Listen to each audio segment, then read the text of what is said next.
All right, so Ingredients!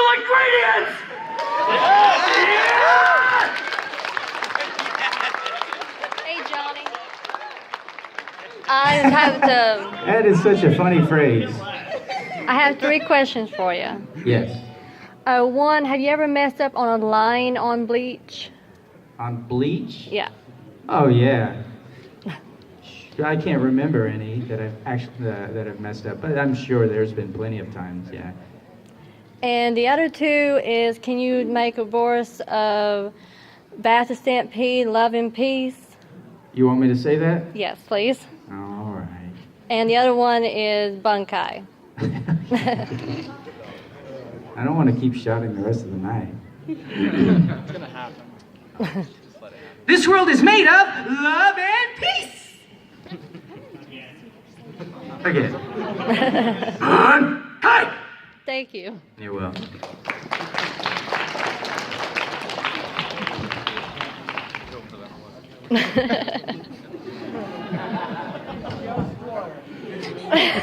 a couple things. First of all, what is it like working on Iron-Blooded Orphans? What's it like working on Iron-Blooded Orphans? Yes. It's pretty cool. Oh yeah. Orga is awesome. I especially had a lot of fun in the first season, but I do like where things ended actually. And what was your favorite line as Orga? Ugh, I don't really actually have a favorite line. Yeah, I don't have a favorite line. There's not one that sticks out. Like there's other roles like Trigun. There's like it really stands out. Like this world is made of love and peace. You know, it's just a ridiculous moment, so it stands out. So there's a lot of things like that. But in that one, there wasn't. I don't recall one that kind of stands out for me. Okay.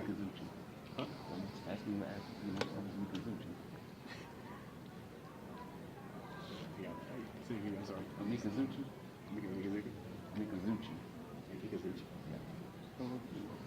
All right. So, anyways, I'll tell you guys a story. This was kind of it's not fully embarrassing, but it was kind of an awkward moment. I was at Disneyland with my daughter. My daughter's name is Novi. We're walking down the path, and I'm just trying to have a good time with her, and this lizard runs across the path. And I'm like, oh, there's like a bench here, and there's people sitting here, and I bring my daughter over, and it goes to the edge of the path. I'm like, hey, Novi, look, there's a lizard. And we get down like this, and I go really loud, hey there, little guy. And I turn and make eye contact with the little person sitting on the bench. Oh, no. So simultaneously, as I'm going, hey there, little guy, I go like this, and this little person goes, looks right at me, and he's like, gets up, starts walking away. I was like, no, there's a, and then the lizard's gone. I was like, no, there was a lizard here. Novi, where'd it go? Did you have another question? May I present you a small gift? A gift? Welcome to the stage. Sure. Okay, so this is to build your ammunition back up. Here you go, my good friend. It's a quarter. That's very dangerous. All homeless people across the world shudder.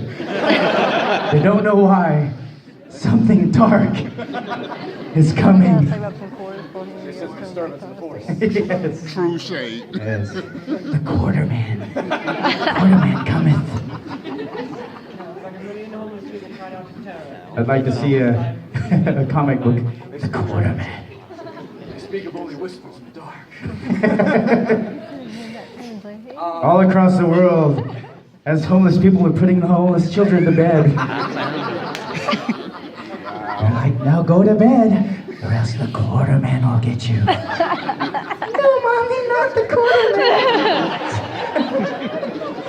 It's terrible. All right. Okay.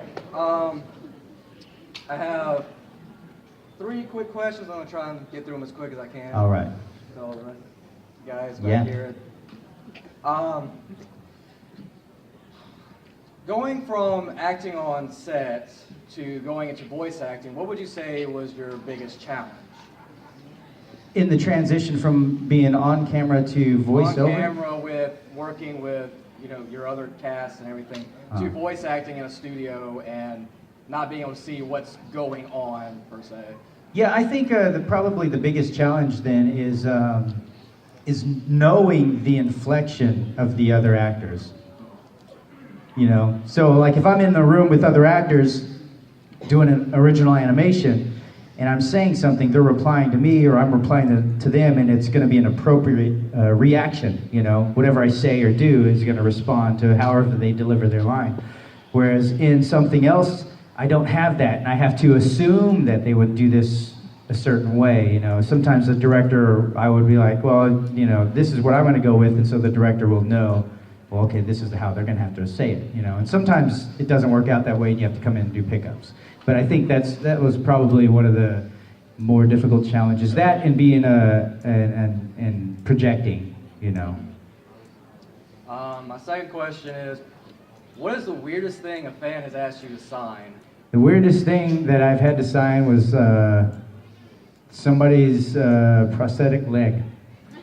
And I didn't know that's what they meant. They're like, hey, will you sign my leg? And I was like, yeah, sure. I was sitting next to Jason Frank, and I turned to talk to him. And I thought they meant they wanted me to sign the side of their leg or something. But then as it turned around, their leg was right there across the table. And they were hopping around doing that. And I was like, oh, all right. So I signed their leg.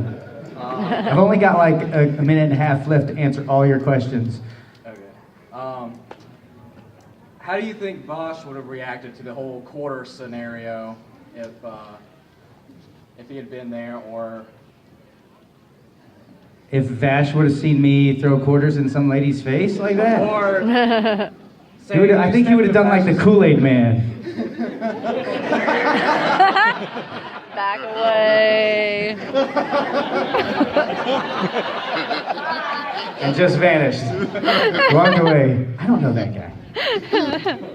All right, so if I can, just to make a real quick round and just answer your questions as fast as possible. So you can't have 8 of them. How much softer is your voice when you do TK on Digimon Try? TK? TK is somewhere around here. TK's range is about around this area. Do you have a favorite voice line in Power Rangers? And if you do, can you say it? Favorite line in Power Rangers? Yeah. I'm a frog. Yes. Hello again. I just wanted to ask about your work on Wolfrain and what it was like doing Kiva's character. I know it was a little different for you at the time, being you had a lot of goofy characters and stuff, and him being so serious and a lot of depth to that character.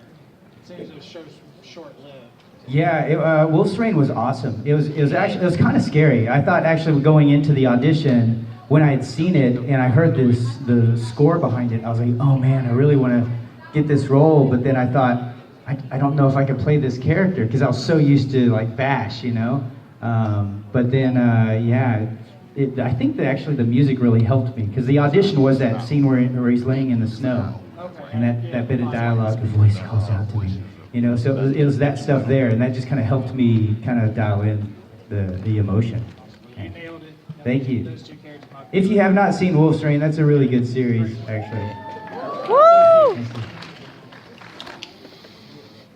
Okay, mine is more of a behind-the-scenes gossip question. Were you one of the people who was invited to the set of Power Rangers 2017, and do you know anything about rumors of a walk-off from the original Rangers? For 2017, no, I was not invited, so I don't know any details about any of that. Thank you. Yeah.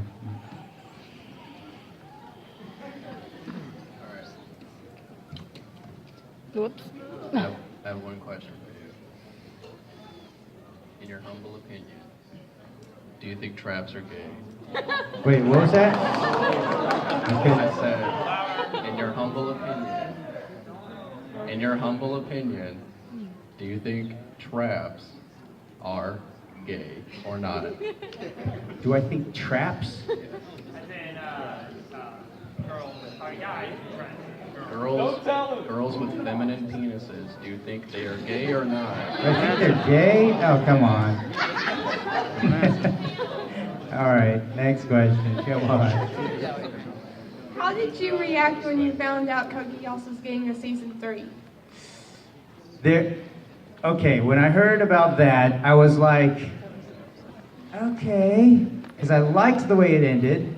I was satisfied with it, but then part of me was like, I wonder what they're gonna do though.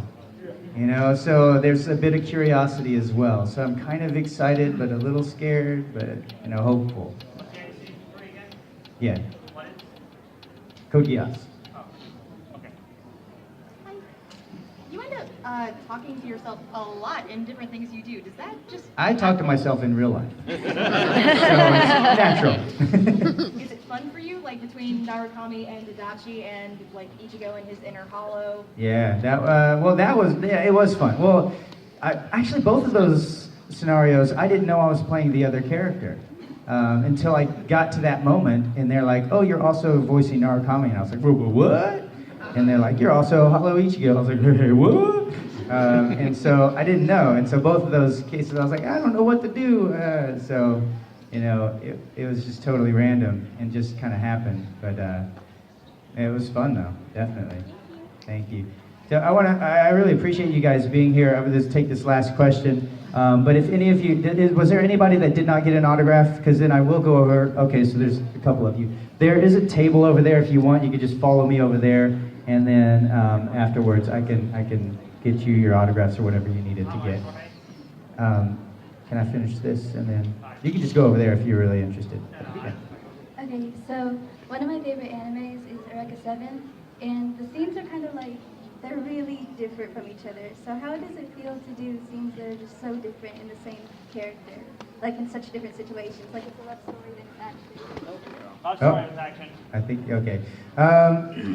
Well, the character was really fun to play. Renton was really fun to play, and then I liked their relationships.